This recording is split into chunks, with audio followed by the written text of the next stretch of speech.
my friends, and welcome to my YouTube channel. Today we're going to be exploring the wonderful world of Derwent Inktense. I've used these in a past video. If you'd like to take a look at that, that's Beta Fish with Inktense. Today this is going to be a Green Iguana from my own reference material. Okay, so if you haven't heard of Derwent Inktense before, it's a water-soluble ink. And it comes in two formats, pencils and blocks. So the blocks look like pastel blocks, but they're just blocks of this water-soluble Inktense. And they come in the pastel form, which you can see I'm using here. And they can be used in a wide variety of ways. The difference between using these and things such as watercolour is that watercolour can be lifted to a certain degree, and Inktense, once it's dry, it can't be lifted, it can't be reactivated. So I'm using today Fabriano Hotpress watercolour paper. It's £140 in weight, 9 inches by 12 inches, and it is 100% cotton. I'll be using the Derwent Inktense pencils and blocks for this this project that I'm doing now. It did take a little bit longer than I anticipated, and a few more things cropped up as well, so this is a little bit overdue of being posted, but I hope you enjoy it anyway. The paper's taped with an acid-free masking tape just to keep the edges clean, and the paper is actually on a block, so it's a block paper, which means the edges have been gummed down. They're actually gummed together, glued together, and then when you finish your painting you simply take a palette knife, slide it in between the layers and lift the sheet off. So it saves having to stretch paper. I'm also going to be using water. Obviously this is a water soluble medium. Now the water that I use when I'm using a water soluble medium is deionized, and it's the sort you can buy for car batteries, things like that. I just use a generic one. There's about £2.50 for a litre, so it's quite cheap. But that's what I use when I'm using my water soluble mediums. Now I'm just checking some notes to make sure we're not missing anything. Let's have a quick look. So I hope everyone's keeping well, and we're actually getting some sunshine here over in the UK now, which is lovely. Absolutely great. So the brush I'm using is my favourite brush, and if you've watched any of my videos before, you'll know that this is my one standalone, always reach for brush when I'm working in water soluble mediums, and it's by a company called Rosemary Co, and it's a series 344, and it's a number 6. It's a huge brush in the volume of hairs. It's synthetic, it's vegan. No animals were harmed in the making of this brush, thankfully. And because there's a lot of hairs there, it holds a lot of water and a lot of pigment, but it actually, as you can see, can retain a really, really fine point. So I can do washes with it, I can do detailed work with it. Works for everything. It's a really brilliant brush, and if you're going to buy one brush this year for water soluble mediums, I'd recommend that one, and I'll pop it in the description below. So back to this, and back to turning over pages and finding where I am with my notes. So all I've done is I've sketched the iguana out, as I said, from a reference images, and I do have a video on how I sketch, a couple of videos, because I do work digitally as well, so I sketch traditionally and digitally. This one was sketched out traditionally. Then transferred the completed sketch over onto the watercolour paper using some trace down graphite paper. Once I'd done that, I masked out the image of the iguana and just airbrushed the background with some acrylic ink. So that was the background done and out the way, because the main focus in this project is the iguana itself. If you'd like me to do any videos on airbrushing, just pop your ideas in the comments below, and also if you'd like me to do any different subjects or mediums, just let me know in the comments below. That'd be great. This was actually two subscribers had mentioned that they'd like to see lizard scales being created. They didn't mention a medium, so I took it upon myself to decide which subject I was going to do. I'd looked through my references, came across a few of an iguana, compiled a few of the images together to create a nice pose, and that's why I'm doing this iguana. And the reason I chose the Inktense above other mediums, because the two subscribers hadn't specified a medium, they just specified a subject, is that I wanted it to be quite bright, vibrant, and the ink really gives you that vibrancy that I was after. Now obviously you can create the vibrancy with other mediums. Pastels, it can be vibrant. Watercolours, it can be vibrant if you work it in certain ways. Oil paints and acrylics can also be vibrant, but I just thought this subject, to keep it small, and I thought I was going to keep it quick, but it turned out not to be. I decided to work in the Inktense. Am I rambling today? I feel like I am. Oh, and I just dropped my notes on the floor, but hey ho. And I don't know why, but my computer is now making weird sounds, but we'll ignore that. So yeah, the sketch has been popped on the paper, masked out, background airbrushed in, and now I'm going in with some very, very light washes of Inktense. Now to the right of my hand on the table that is just out of view, there's a palette, and it's a plastic palette. And what I did to that plastic palette is I got a piece of sandpaper. I rubbed over the plastic palette with the sandpaper to roughen the surface. That way I can run my pencils across the surface and it will leave pigment in the wells of the plastic palette. I then use an eyedropper, just drop a couple of drops of water into that, and then I've got a paint. So I can use my pencils that way, or I can wet my brush and lift the pigment straight off the pencil pigment itself. I'll be doing that also during the course of this project. Also, I have the blocks at hand, so I know I can turn to use those just like using a pan of watercolour. But obviously it dries and settles and then it's permanent. So all I'm after at the moment is to get some details in to start building up the form of the iguana. Now people say, is it okay to trace and things like that? And I say yes, if it gets you motivated and creating artworks, then by all means. But the thing is, there will come a time in your artistic life when tracing just isn't going to hack it.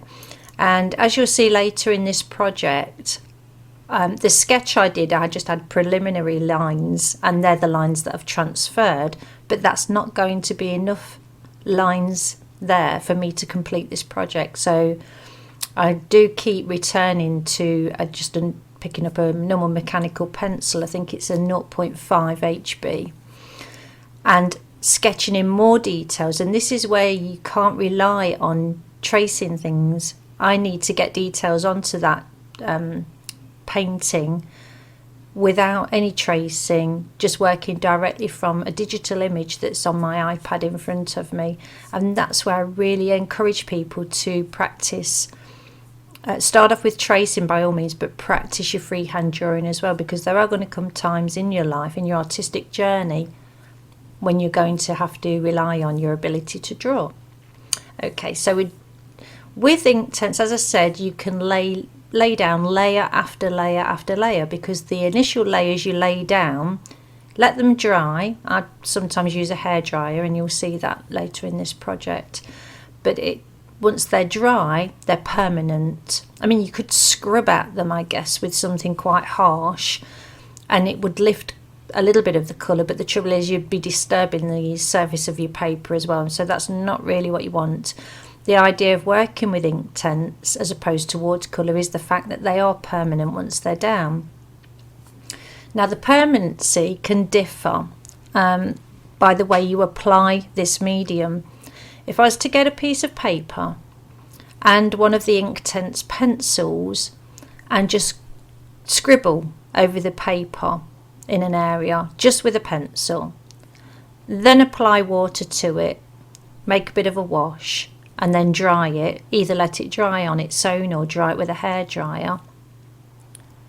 Once it's completely dry, once the paper's gone back to cold and not being warm if you've heated it with a hairdryer, once you know the sheen has gone, it's completely dry, you can lift and move about a certain amount of that pigment. Now the reason is, when applying just the pencil on its own and then applying water to it, not all the pigment gets dissolved, which means there's still some active pigment laying around on the surface of that paper. Now you won't be able to see it and you won't know it's there until you add water, so just bear that in mind.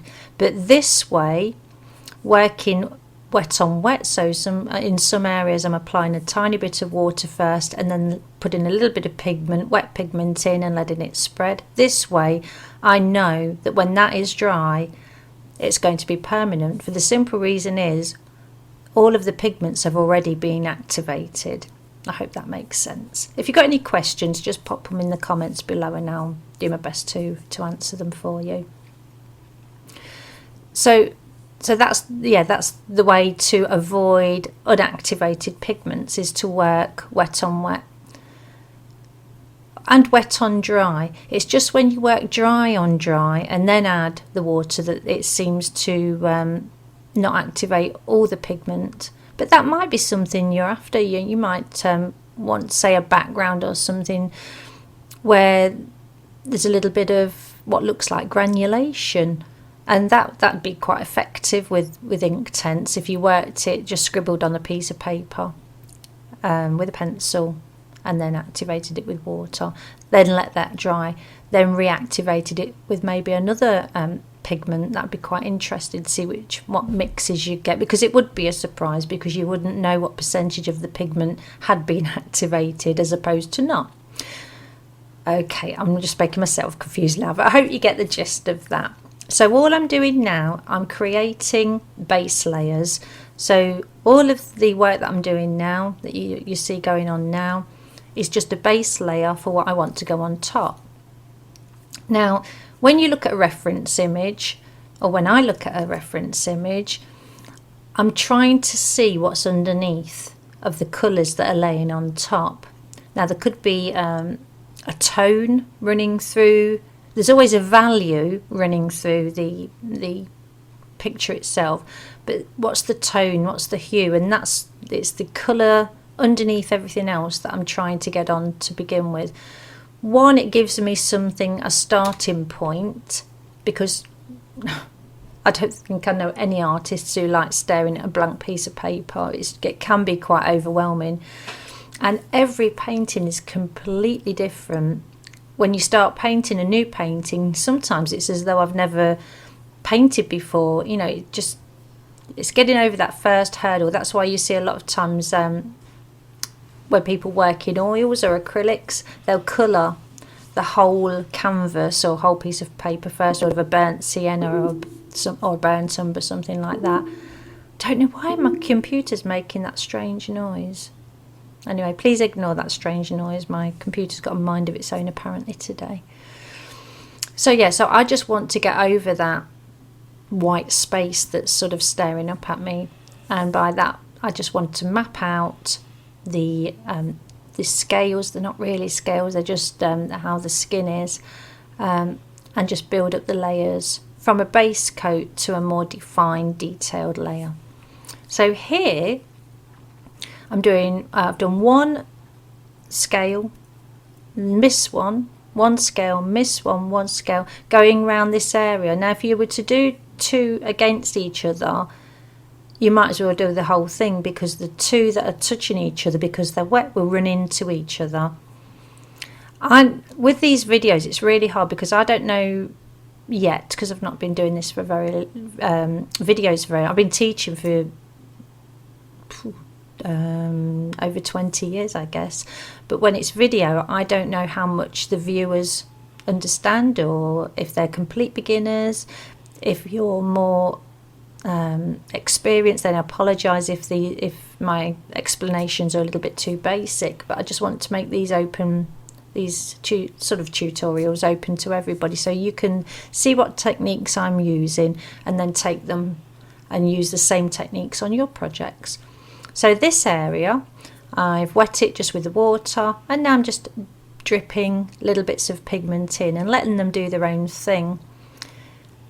It's always interesting to try different techniques, and another thing I'd like to mention is with wet mediums, water-based mediums, or even oils really, I do like to swatch them out because they do look different wet to when dry, and obviously with a water-soluble medium they are going to look different with how much water is added, so how dilute they are.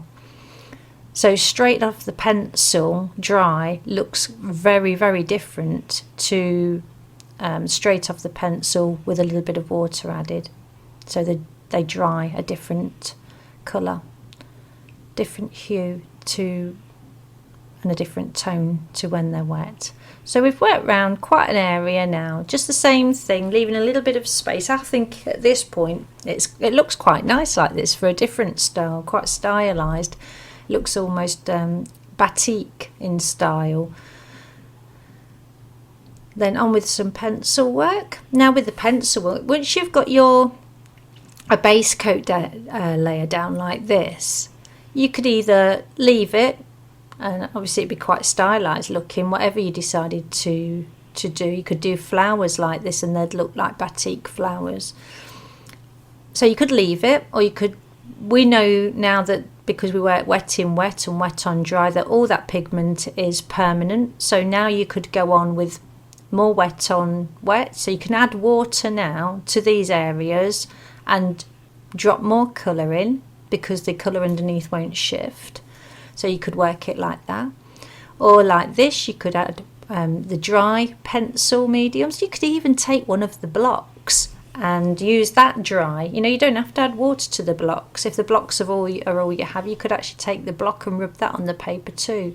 But just as I said with the pencils earlier on, if you do scribble on the paper with a block and then add water, not all the pigment activates each time. So just be mindful. Always best to try on a spare piece of paper before trying anything on your project.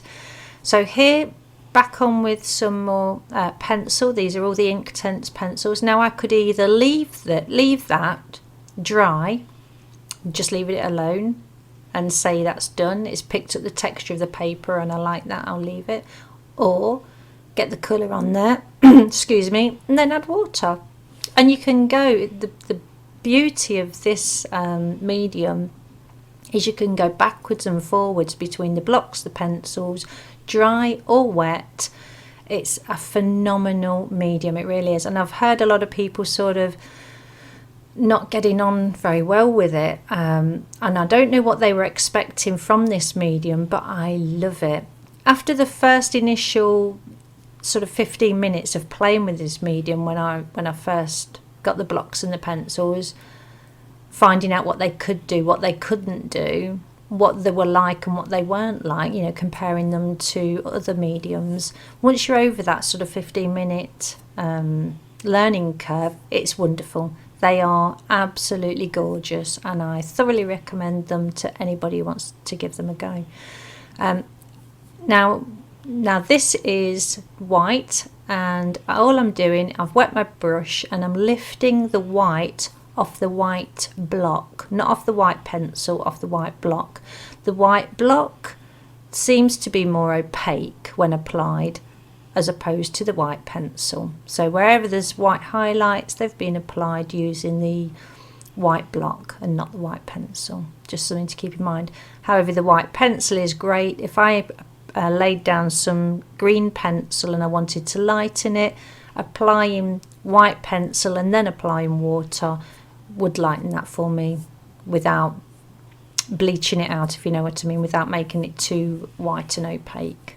Some of the colours are more opaque than others, and that's really why it's always best to swatch out your colours as well.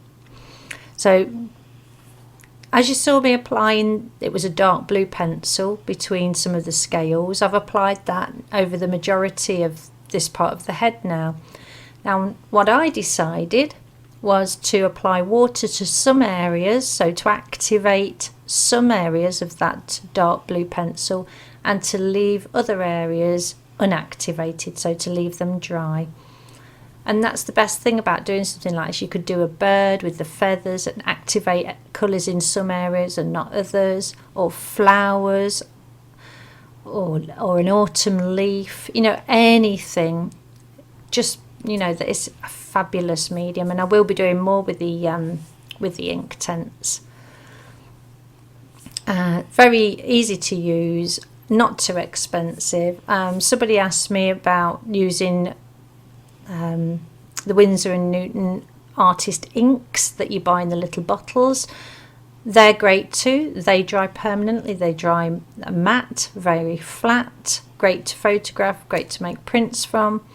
But I don't want to be carrying around sort of 15 or 20 little bottles of ink. You know, I'm just I just wouldn't trust myself if I wanted to go and sketch somewhere, you know, plein air. I don't want to be carrying bottles of ink around. I'd much prefer to just put this dry medium, the dry pencils, the dry blocks into my art bag, take them with me, and with a, you know, a brush pen, sorry, you know, a little brush that's filled with water. Much easier.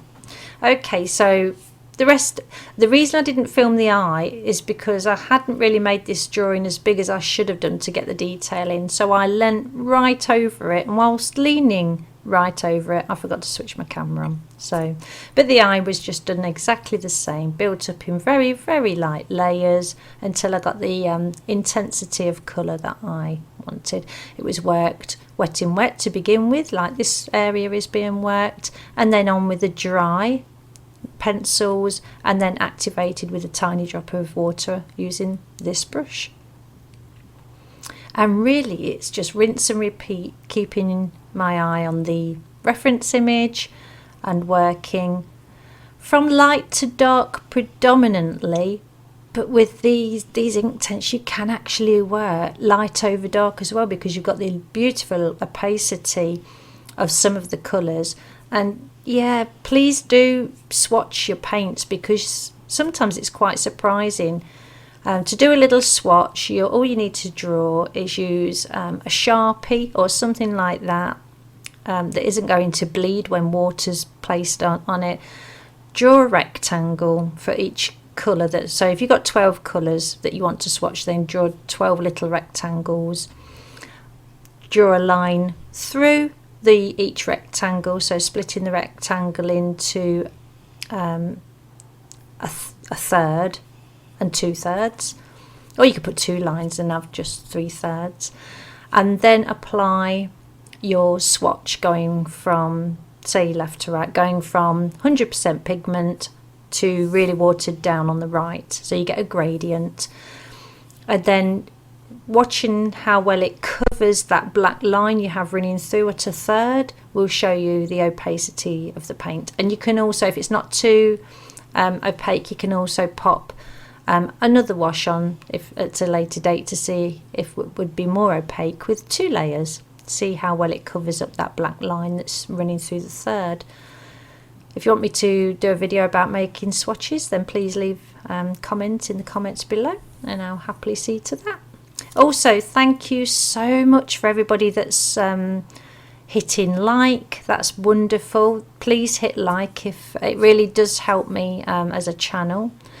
And if you haven't subscribed already, please subscribe, because that helps my channel too. And thank you to the amazing people who have not only liked my videos, subscribed to my channel, but are sharing my videos as well. Sharing with family and friends, or art groups, or people you think might be interested in listening to my waffling process and watching my projects. It really helps me, and so appreciative that hopefully I'll be able to do more of these videos for you in the future. So I spoke earlier about having to freehand drawing in, and as you can see, the little scales underneath his throat are all drawn in. I mean, really, I could have just sat and done the whole skin running right the way down, but I got bored. So I thought, oh my word, I'll just have to do a few, then do a bit of painting, then draw in a few more, and then do a bit more painting, draw in a few more, do a bit more painting, do it that way, break it up a bit. I shouldn't say I was bored, because I wasn't really, but it can become a little bit tedious. That's the word, I think. Nothing's boring when it's art, but some things can become a little bit tedious. So I'd got podcasts on, I got plenty of coffee on the go, so lovely. So, and just dropping in random colours. So don't want to make this too uniform, because it wasn't in the photographs that I'd got. And this isn't a complete like for like. When you're using a reference photograph, it is a reference, you know. You're not creating, or I'm not, you're not creating an identical match, I guess, a mirror image. Oh no, because that'd be reversed, wouldn't it, a mirror image? But you know what I mean. It's, you know, I'm not trying to create this iguana's identical twin. I'm simply using the reference image as a reference, and then some things I'll stick quite closely to the reference, like proportions, composition, things like that, colours to a certain extent. But other things I'll rely on my own judgment as an artist. Artistic license can go a long way. Can alter things that I don't like. You know, people will say, why copy from a reference photo? Why not just put the reference photo in a frame and hang it on your wall? And I think my reply is because I want to make it better. I'm no David Bailey when it comes to photography. I've got a really good camera, Canon. I've got really good lenses, but no photographs I take would I be happy with those on my wall. And for me, taking photographs of the references I want to paint and draw is all part of the artistic process. So I like to take a lot of photos, and then I like to combine 2, 3, 5 photos sometimes to create a pleasing composition, what I feel is pleasing to my eye, and hopefully the viewers of the finished artwork. Just drying that off with a hairdryer there, so I can work wet into wet on top without disturbing that colour. So I like to work from different photographs to make a pleasing to the eye composition. So I will stick quite firmly to a composition once I've got one sort of sketched out from my photographs. I don't know what I was saying now. That was a complete waffle. But yeah, artistic license. And then colours can vary slightly. Details, sometimes, I mean, they're not always going to be spot on. I won't say, right, in this part of the skin there's 104 scale-like details, so I need to do 104 scale-like details in this certain area. I'm not a stippler for that much detail. Well, I am with the detail, but not sticking to the photograph, if you know what I mean. It needs to look realistic, it needs to be plausible. As you can see, I sat and I sketched all of those out, and yeah, it does its job. It did its job. It now gives me guidelines. I didn't want to go and just dot paint here, there, and try and make it up as I go, because there is actually a pattern running through this piece of skin, and I needed to get that pattern in before applying any paint. So I did my wet in wet washes to begin with, as you saw, dried it all off with a hairdryer, then turned the board round and worked it with it upside down to get the drawing in. And the reason I turned it upside down to get the drawing in, and you'll see quite a few people sketching things upside down, it makes it more abstract. It makes things easier to sketch by sketching upside down. So when I turned this around and I sketched all that detailing upside down, I was sketching abstract designs.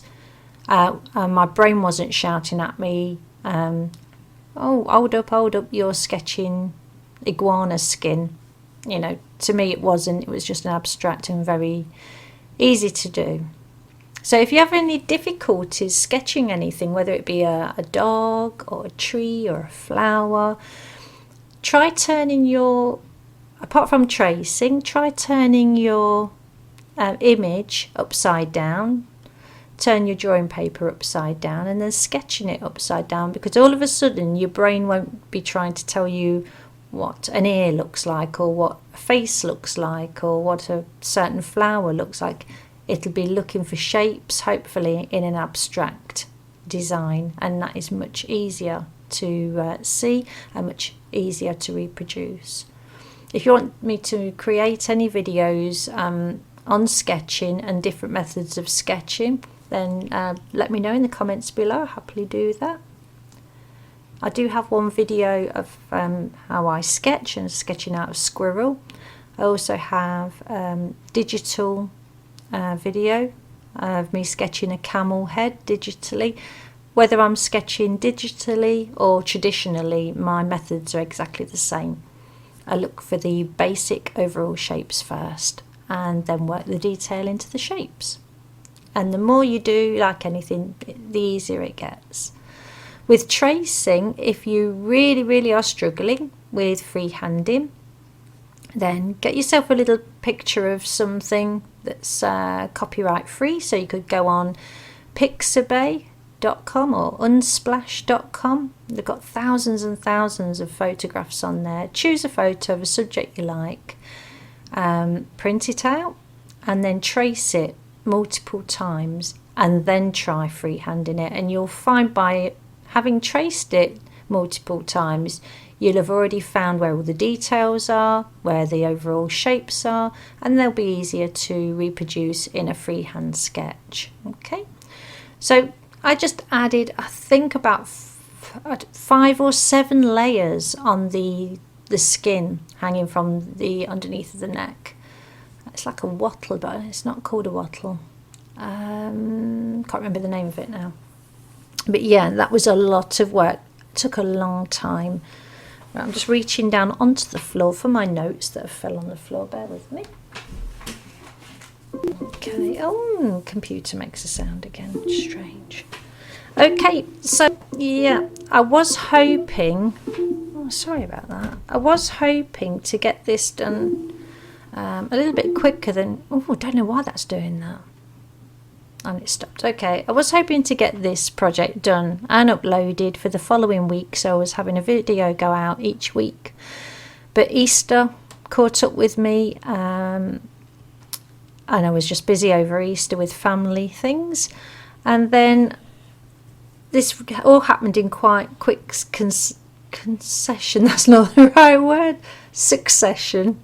I think that's the word. Yeah. I had 2 commissions come in, one straight after another from 2 different clients. One client already wants another commission, even though the first commission of his hasn't been done yet. It's only been sketched out. So busy on the commission front. I'm not complaining, by the way. And then I was contacted by 3 different art material manufacturers, well-known ones, completely out of the blue, asking me to sample and review various products. So that's been happening as well. And then I've also been contacted by a gentleman from overseas who I've known for quite a while, but he contacted me sort of out of the blue and wanting to know if I'd be interested in illustrating a book. So it all sounds great when you write it down on paper, but yeah, so it's just been quite time consuming getting things sorted and off the ground. The book's not 100% yet. That's he's in talks with his client at the moment, and he was just trying to get a feel for things and making sure I was interested in doing this venture if it comes to pass. So there'll be more news on that soon, hopefully.